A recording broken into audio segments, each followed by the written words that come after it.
to pay attention to mental health issues among adolescents, substance use and addiction problems among adolescents, and of course try and see what then is the action that we can all take together to make sure that we promote mental health among adolescents and of course address mental health problems among them.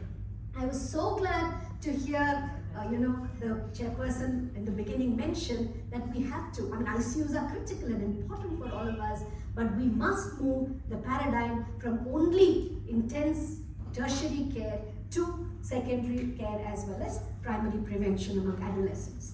So, the WHO defines adolescents as a 10 or 19-year group, but we do know that there is this other period of youth which is also perhaps not very well recognized. So there is an overlap on the definitions of adolescence and youth. So sometimes even up to the age of 24, people are considered to be young people and not yet adults. So you might have a large age range in which you have to intervene. And therefore, Madam again mentioned the triple dividends. If you actually invest in youth, you have their health during adolescence, which is taken care of, health during later adulthood, because the prevention of problems in adulthood lies in what you do to address the risk factors among children and youth. And that becomes very important. And the health of the future generations, if we do not pay attention to the health of our women, particularly during pregnancy, the outcomes on the children and the youth can therefore also be affected. So antenatal programs which focus both on good nutrition, on good mental health of the pregnant mother. There are studies to suggest that if the pregnant mother is depressed, the outcomes in terms of the child health can also be affected, and therefore you see the continuum which starts off during pregnancy and the antenatal period right through early childhood and adolescence becomes extremely important for optimal functioning. And as we know, we have a very young population, and therefore the socio-demographic dividend that we have in terms of investing in our young people will be huge. And the Prime Minister has been talking about a Viksit Bharat by 2047, and the Viksit Bharat can only happen if our young people actually progress to a successful professional as well as personal career ahead of them. So what then is normal adolescent brain development? So all of us thought that brain development occurs, as we saw earlier, the child's brain and the adult brain are more or less similar looking. But it's important to understand that the maturation of the brain is completed only by about 25 years. And therefore, adolescence is the time when there is a lot of activity happening in brain connectivity and maturation. And what happens is that gradually the gray matter reduces, the synaptic pruning occurs. So there are billions of neurons, and whatever neurons are considered non-essential are kind of pruned out. And any aberrations in this pruning can lead to psychiatric disorders. And this pruning occurs from the back of the brain to the front, and therefore, we need to understand what impact that has. The other thing that happens is white matter connectivity and volume increases over time to establish connections between different parts of the brain, and that connectivity is also very critical. And we know that brain regions have a varying trajectory of development across time. The sensory motor regions, which are the lower order regions of the brain, they develop first, then there is cognitive functioning, which is the frontal lobes, and then of course the highest order is in the subcortical as well as in the executive functioning part of the brain, which is the last to develop. So it's like a building block that happens. And therefore, this figure tells you how the brain maturation occurs, and as you see the blues, the brain maturation begins to increase over time, and by about the mid-20s, you have the maturation even in the prefrontal parts of the brain. And what does it therefore do? It teaches adolescents to achieve more mature relationships. So as the brain matures, so do their relationships mature. They also achieve gender social roles by then. They accept their body. Remember, adolescents are going through immense physiological reactions, and if they, overcome those effectively, deal with those changes effectively, they also become aware of their physique and their body. They also that's a transition phase where they were very dependent on their parents, and now they move out and they become more dependent on their peers. So a lot of their validation does not occur from family members and parents, it occurs from their peer groups. So peer groups become very, very important. They also start to get prepared for an educational attainment, for marriage and for family life. They also become important members of society. So a realization of their civic responsibilities and socially responsible behavior. So that's again a very critical time, and some of the problems we were discussing in the morning occurs if that kind of social responsibility is not inculcated among adolescents. And finally, the set of values and ethics you need to be a productive, responsible member of society possibly emanates at that time. So you know from all these aspects that adolescence is an extremely important time in our lives. However, it's also, while it's a very exciting time, a very important time, it's also a very vulnerable time. And that's because areas of the brain which are rather impulsive, like the amygdala, and then the reward circuit in the brain, which connects the amygdala with the nucleus accumbens, is only kind of maturing slowly, and therefore the prefrontal cortex, which is the cognitive control system, we call it the Krishna of our brain. So it's the executive part of the brain tells us you should be doing this at a particular time, this is right and this is wrong, and that executive control over the amygdala and the reward circuit only occurs by about the mid-20s, and therefore the prefrontal cortex has limited inhibitory control. So there is a sense of, that's why I have a nice picture which I sometimes use, showing that the adolescent is standing on a skyscraper, wants to kind of jump off because they want to feel the excitement of this. There's a whole lot of adrenaline flowing, but without completely understanding the consequences of that kind of impulsive behavior. If they are channeled right, this impulsiveness, this kind of excitement, this kind of motivation can translate into huge productivity. If it is not channeled properly, it can lead to a whole lot of self-destructive behaviors. The second part are in addition to the neurocircuits, we know that neurochemicals are very, very important, and they are being generated in different parts of the brain, and the dopaminergic circuits are getting reorganized in the brain.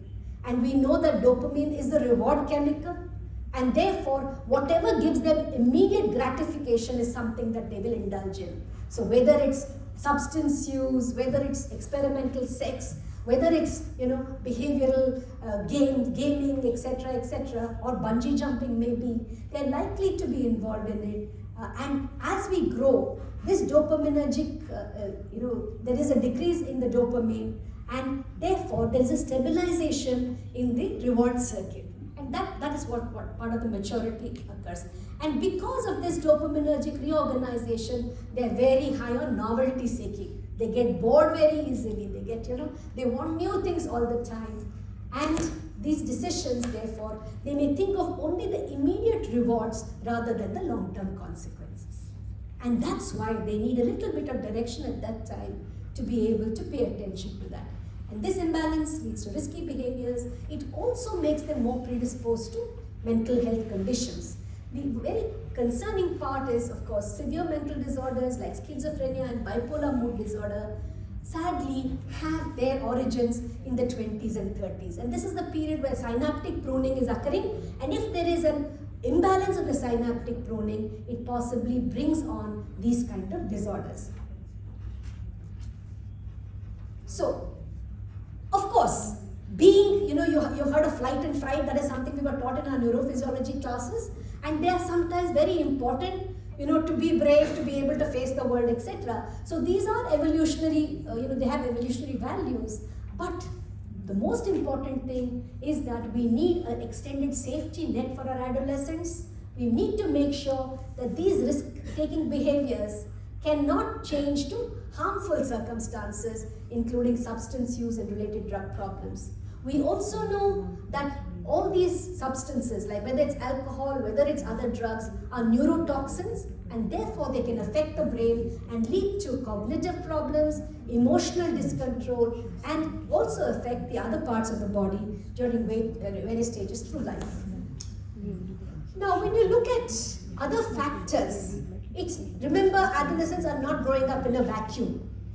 It's not just their vulnerabilities, maybe because of biological risk. All of us know that there is a familial risk to schizophrenia, to bipolar disorders. They do run in families. But unfortunately, it is not just this familial risk. We also must remember that there are other conditions like deprivation. We talked about being in rural communities with little access, slums, poverty, socioeconomic status, tribal communities. Any kind of social disadvantage can be a problem, as can be problems in terms of malnutrition, access to learning, access to increased risk to infections, climate change, child labor, the gender disadvantage that girls face in terms of early child marriage, exposure to domestic violence, malnutrition, and so on. And the fact we have multiple languages, dialects, mother tongues, etc., which makes interventions quite a challenge. We also have the largest adolescent population in the world, with more than every fifth person being in this group. Of course, there are positive things that have occurred in terms of global development. There's been a reduction in poverty, a reduction in infant mortality, out-of-school children are fewer, we've had increases in safe deliveries, but all these problems continue to be important environmental problems. And we now know that it's not just the genes that are important for the causation of disease. There are epigenetic influences. And we know that these environmental disadvantage can produce epigenetic changes, which can then be detrimental in terms of the risk for diseases. So we've done a study called the CVEDA study, which is led by my colleague Dr. Vivek Benegal, and there we've looked at families or offspring of children, of people who have developed addiction, alcohol addiction, and then you find that a variety of stresses, including non-conducive parenting, which is excessive parental involvement, neglectful parental involvement, and harsh and punitive parental involvement, also have important risks on children, in addition to their own temperamental problems, which include high negative affectivity, very low self-regulation, as well as a sense of non-affiliativeness, which means you're not part of the social group. You tend to be part of the anti-social group. And of course, a tendency to experiment, struggles with autonomy, struggles with identity consolidation. So you'll see that parenting, their own individual risk, we call them, of course, I'm sure you're familiar with externalizing symptoms. Kids who have problems with their attention, in their conduct, find it difficult to concentrate, are novelty seeking, are at greater risk. Internalizing children who are extremely anxious, who find it very difficult to socialize, are also at risk. So temperament. And then if you have a neighborhood which has other peers who throw stones, who indulge in anti-social activities, who want to, who promote, lying, stealing, substance use, the chance of these kids with these temperaments going into those difficulties is more. And I'm sure there are enough studies from the United States suggesting that kids, who are in ghettos, who are in socially deprived backgrounds, also have very high risks to all these problems. So therefore, in fact, how do you then develop resilience becomes a question that we ask ourselves, particularly because we know that there are individual differences. So there may be no one-size-fits-all to develop resilience among kids. We know that environmental appears to be central to the development, not so much the child, but the surroundings that create an impact on the child. So the ordinary magic actually comes from good parenting, good relationships, pleasure and mastery and motivation, getting satisfied with simple things in life which can be achieved, learning self-regulation of thoughts, of emotions, of behaviors at an early age, Therefore, our formal education systems also become very important, that they need to focus not just on academic achievement alone, but on this overall development of children, our cultural belief systems in the way we bring up our children, where we thought it's okay to be harsh and give them a couple of slaps. We know now that that may not be very useful in bringing up children who are self-confident and feel validated. And of course, there will be a role of religion and spirituality. In some ways, the work that Madam has done on pregnant mothers also translates to work that must be done with children and with our youth to make sure that they develop resilience, and even if they're at risk because of the various risk factors that I mentioned, they may come out stronger and be more useful citizens in the country. Just to tell you of how common mental health problems are, we've done the National Mental Health Survey. NIMHANS was the agency which initiated it, and among adults, about 1 in 10 adults have a diagnosable mental disorder. And when you look at children, you'll see that according to the Mental Health Survey, we thought about 7.3% of children had a diagnosable mental disorder, remember. And for every diagnosed mental disorder, you will have at least 3 or 4-fold times psychological distress of various kinds. A UNICEF survey, which was done during COVID, in about 20,000 children between 15 to 24 across 21 countries, suggests that 1 in 7 children in India report feeling low at any point in time. The problems are mostly undiagnosed, and children in India are far more reluctant to seek any kind of help or to reach out as compared to many other countries in the world. And what does that tell you? We still have a stigma, a huge stigma around mental disorders. And that's not just for children, it's also among adults. And what adults reinforce will also kind of wear off onto the children, and therefore most are hesitant to acknowledge and get help. Parents are also possibly hesitant to acknowledge a problem in their children and get help. Very often, it is not so much, it's not just lack of awareness, it's also a sense of guilt and responsibility, feeling that they are somehow responsible both for causing this problem and for having to deal with the problem. And this kind of is self-perpetuating and causes a lot of delay in help seeking, and that again is associated with problems. And therefore, the State of the World's Children 2021 report calls not just on individuals, because what can individuals do alone? It calls on governments, it calls on public and private sector undertakings to promote the mental health of children, adolescents and their parents. So somewhere in the whole equation, parents must never be left out, because they suffer tremendously, and if they are not by themselves mentally well, they cannot provide this kind of support to their children. And therefore, we need to protect those in need of help, and those even amongst them you have very vulnerable people. We mentioned in the morning about children in difficult circumstances, children in juvenile homes. It is such a disturbing thing to see how early they are indoctrinated into antisocial behavior. In fact, I must tell you this, just day before yesterday, I was coming home, I was getting out of my car, I heard 3 kids, about 8 to 9-year-olds, saying, "I'll hack you." I was puzzling, why are they saying hack? And it turns out that the previous week, somebody, one chap in the road behind, I live in Shantinagar, and in the road behind, one of the young guys had been hacked to death. And these 8-year-olds are actually using the same terminology and saying, "I'll hack you." They probably don't even understand the meaning of it, but the moment these kind of notions come into the mind of young children, it becomes a problem. Similarly with substance use. We believed that substance use would start in the early 20s and people would reach us only in the 30s and 40s. Now what is happening is we see substance use among children as young as 8-year-olds. In a survey that we did, 10, 12-year-old kids of parents who were using substances, particularly in single parent households, were actually injecting drugs. So can you imagine what kind of a future it is if kids so young are indoctrinated into these problems? And therefore, we need to deal with it fairly young. I'll move on the next part of my talk to tell you a little bit more about addiction, because that is the area that I possibly have the most amount of experience with. And then I'm going to come back to how do we then address mental health problems among young people. So the most important thing I wish to tell you is that addiction is a chronic relapsing condition, but it is a treatable condition. And I think that's one important message that I'd like to give you.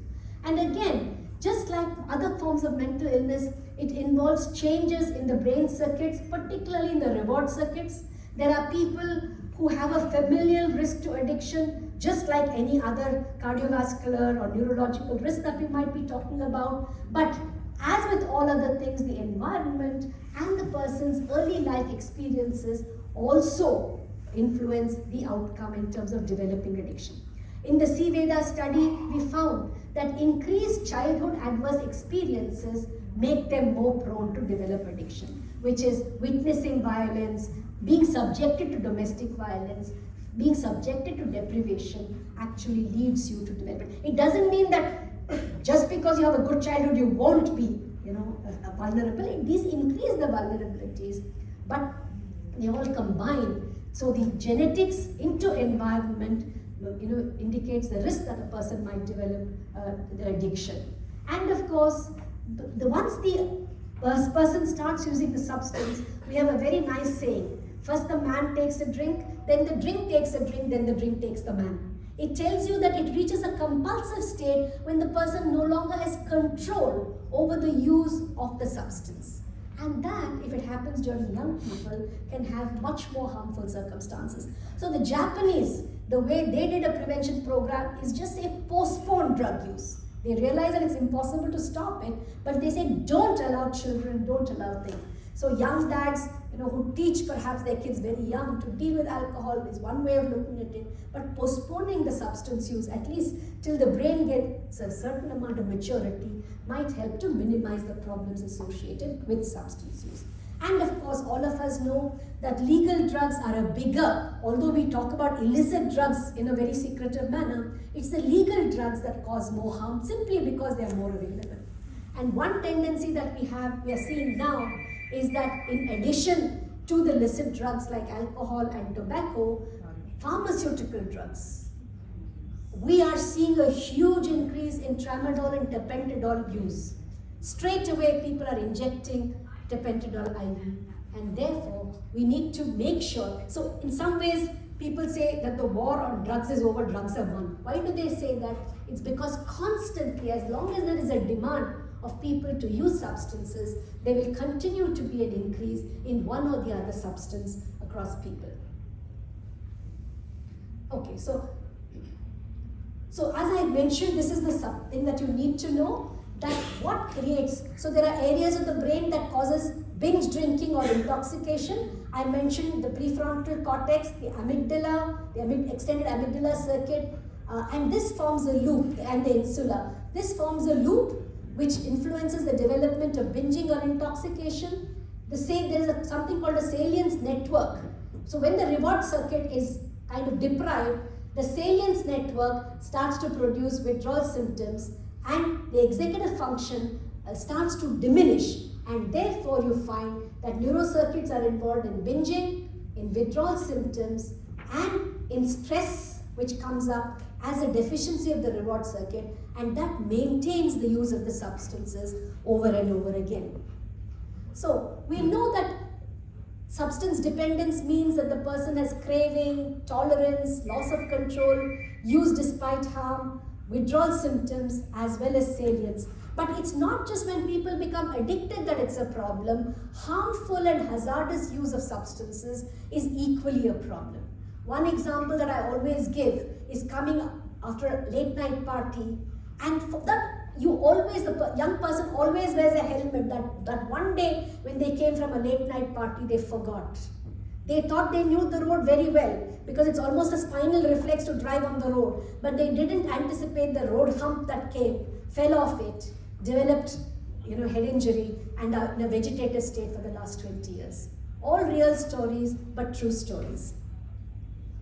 So I also won't go into the classification of addictive disorders, but we know that in addition to chemical addictions, there are also behavioral addictions, whether it's gambling, internet addiction, pornography, gaming, and these are all also influenced by the same circuits as our eating disorders. Eating disorders again have a compulsive element to them, bulimia and anorexia nervosa, drug disorders and gaming disorders all are influenced by the same circuit. And of course, why do people develop addiction? Is it the quality of the drug that determines it? Is the individual that determines it? Is it the family that determines? Is it society that determines it? Is it public policy which regulates the supply, which is responsible for it? The most important thing is that it's a combination of all of these things. Tobacco is probably the most addictive substance, followed by heroin, followed by cocaine, followed by alcohol, and followed by cannabis. Now we have a lot of debates on the legalization of cannabis, and we do know that there are emerging problems that occur with cannabis, but then, I believe in the United States, gummy bears are laced with cannabis and young children take it. So you can only understand where we're headed with this. I mentioned externalizing and internalizing symptoms, and there are a whole range of other disorders which I won't go into, but vulnerability is determined by temperament, family history, the time of development, which is adolescence, environmental factors. They might also have comorbid psychiatric disorders or a vulnerability to it. So kids who are vulnerable to bipolar and schizophrenia may have excess of use of substances. I spoke about epigenetics and identifying the cause. Very often it's not a single cause, it's multiple causes, and therefore believing that a single etiology can fix it doesn't work. You'll have to look at it like layers of an onion and unpeel the risk factors so that you can have interventions for these kids. Harms can occur even after a single episode of use, even with addiction. HIV is, I know, something we still continue to grapple with, and very often what happens in a period of intoxication, the person forgets all the lessons about protected sex. One single unprotected encounter, the person can be at risk for HIV/AIDS. The second is hepatitis C, a growing problem, particularly started off in Punjab and now is extended to many parts of the country. Hepatitis C associated with IV drug use and sharing of needles and unsafe injecting practices is something that we are seeing. Both injecting practices, but in our country, more high-risk sexual behavior is one route of transmission of these disorders. So examples are typically drink and driving, producing the vegetative state that I described. Cannabis, for example. We see a lot of young people who go to states where there is an excessive use of cannabis, come back with a psychotic episode. Get them off the cannabis, they clear up. That's very important to understand. Use of drugs like ecstasy and high-risk sexual behavior, as well as overdosing with heroin. I had a young person who came from Jammu and Kashmir, who several times, of course, he was not doing heroin, he was doing pharmaceuticals, but sometimes he'd take a cocktail of opioids as well as benzodiazepines. Luckily for him, his mother stayed with him in Bangalore. He had 3 episodes where he went into this overdose. He had to be put on the ventilator a couple of times.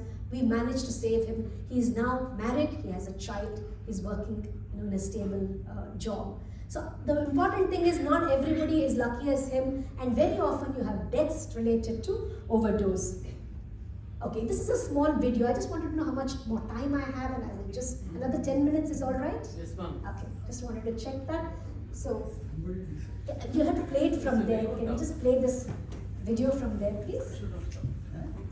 We should not stop. No, the previous one. You probably have to minimize it and play. So, I just thought that more than, it's very nice to watch this video because it kind of summarizes what I've said so far. It's like a nice interlude before I wind up. Let me try.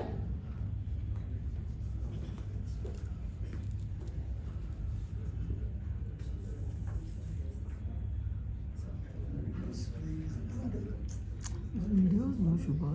You have to put it outside the presentation. Outside, Put the outside, close down and then play it. It doesn't play on the... It burnt my fingers many times. keep a duplicate. Keep a standby. Additional.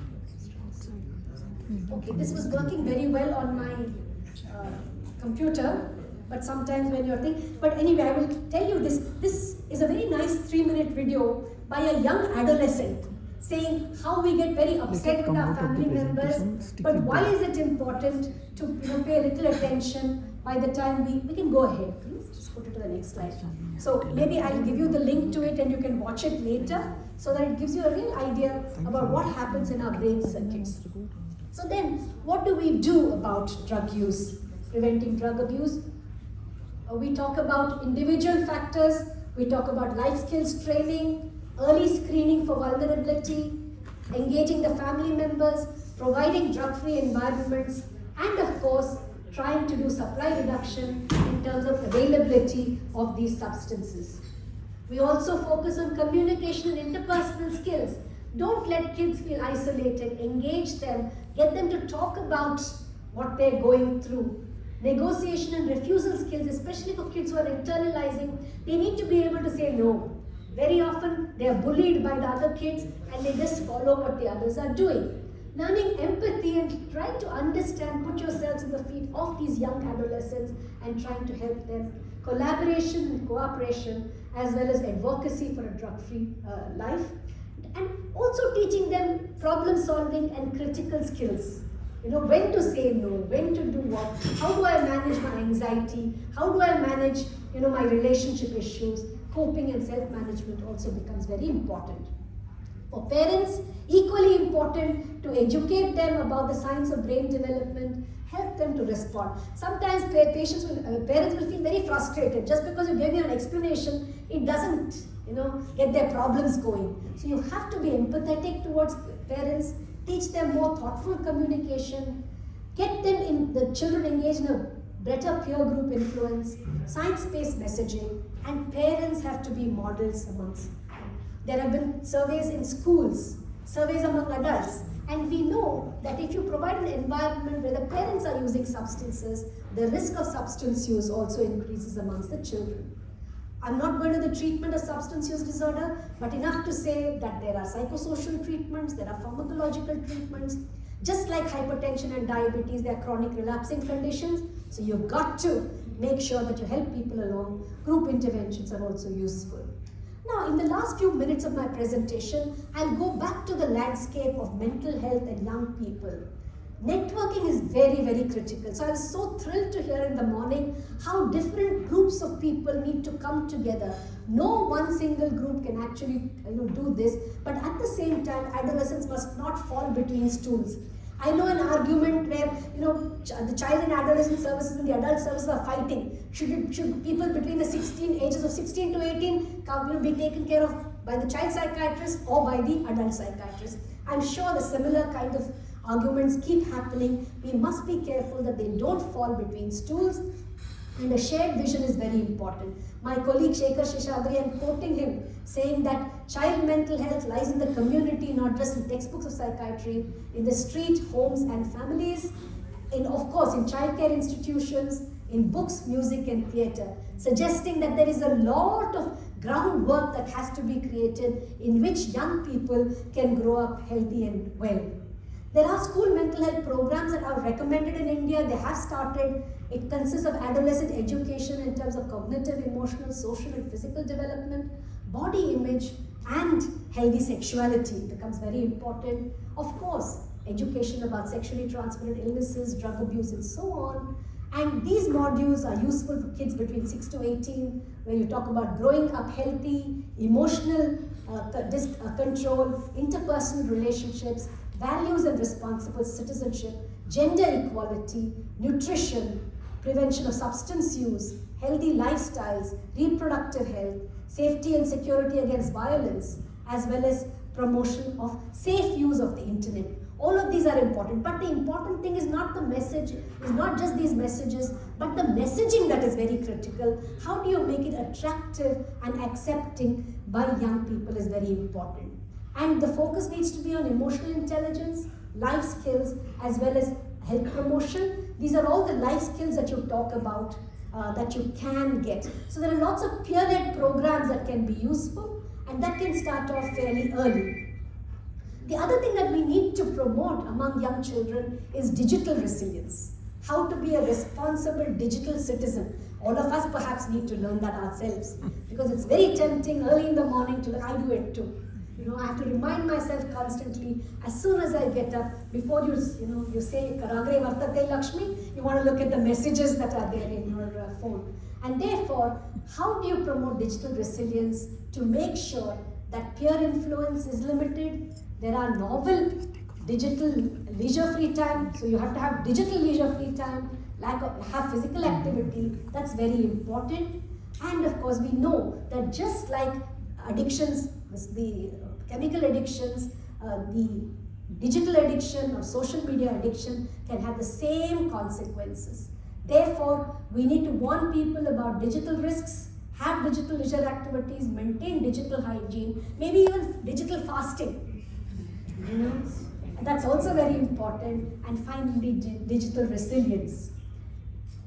Leveraging Ayush services, I thought I must also include this specifically in honor of Madam's oration, because Ayush is now showing a lot of promise, getting children to learn yoga early, learning Achara Rasayana, to understand what should be your daily routine, what should be not just the pranayama, but the pratiharas as well. So ahara, vihara, vichara, dinacharya, ritucharya, niyama and yama.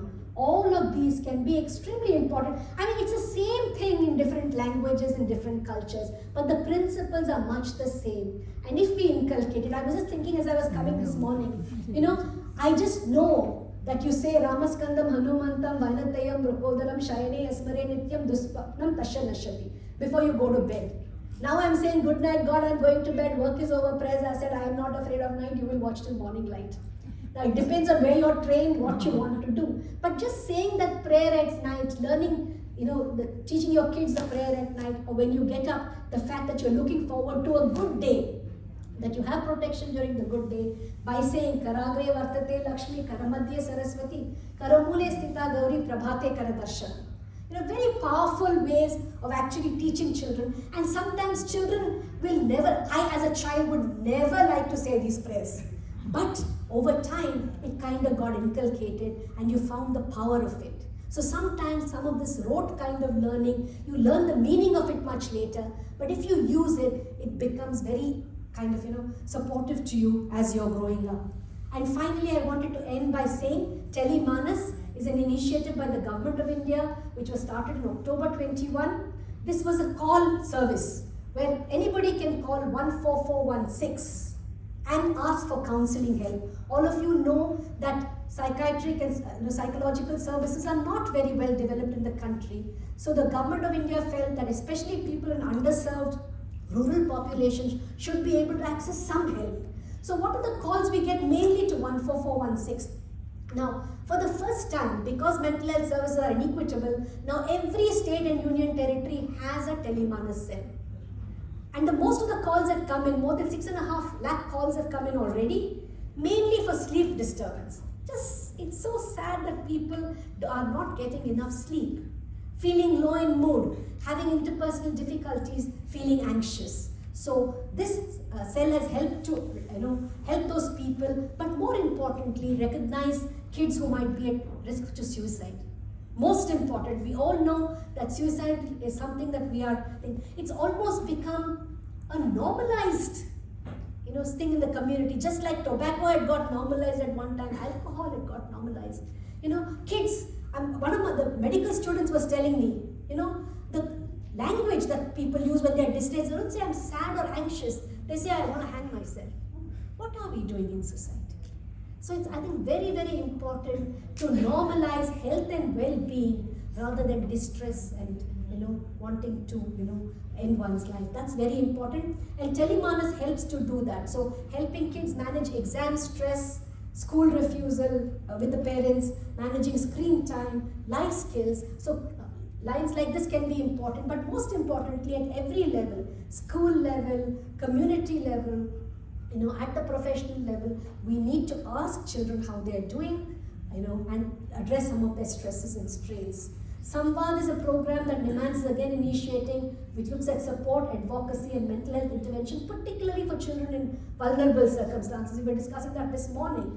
and talking to the people who are involved at every level in the district and getting them to engage with children, particularly the judicial system and the penal system in engaging with children. So, the important thing about youth mental health services, they have to be non-centralized, community-based, cross-cultural, multilingual, multi-regional. Culture becomes very important and therefore it needs to be that. There must be advocacy for children, just like all of you are doing. We all need to join hands to do more of that. And of course, there are lots of common problems like depression and anxiety which we need to address. We need to develop cost-effective models, liaise with child protection, education and the law, and particularly children in difficult circumstances need more special help. But I can't tell you how important it is to bring parents, schools and children together. I think that as one step, which is possible for all of you, is something that you must do. There are policies like the National Youth Policy, Mental Health Policy, Mental Health Care Act, the RKSK, the Sarva Shiksha Abhiyan, Yuva Spandana, which looks at various aspects of youth. But I think it's important to look at all the kind of different ages, different circumstances, different contexts, and make sure that all these services are properly networked. We have something called Yuva Spandana, again in NIMHANS, where they are engaging in the rural level young people through peer volunteers, just on these life skills, getting on in life, getting employment, getting skilled. And those are very, very important critical interventions. I want to end by saying that NIMHANS now, I'm sure all of you who pass by Hosur Road pass through NIMHANS. This is a lovely season because all the Tabapuya rosias are in bloom. And most importantly, it is 70 years of the All India Institute of Mental Health, which was started by possibly, madam, the people you know, Professor M.V. Govind Swami, and then Professor Verma and Dr. Mani, who then made it NIMHANS. And this year is also 50 years of the formation of NIMHANS. So it's a very, very important time for us. We've also won the World Health Organization Geneva Nelson Mandela Prize for Health Promotion. So in some ways, this oration is also a tribute to NIMHANS. And finally, I thought I will end with two little verses. One is, of course, Swami Vivekananda. And he says, "Be not afraid, my children. Children should not be afraid. Look not upon in that attitude of fear towards that infinite starry vault as if it's going to crush you. Wait, in a few hours more, the whole of it will be under your feet.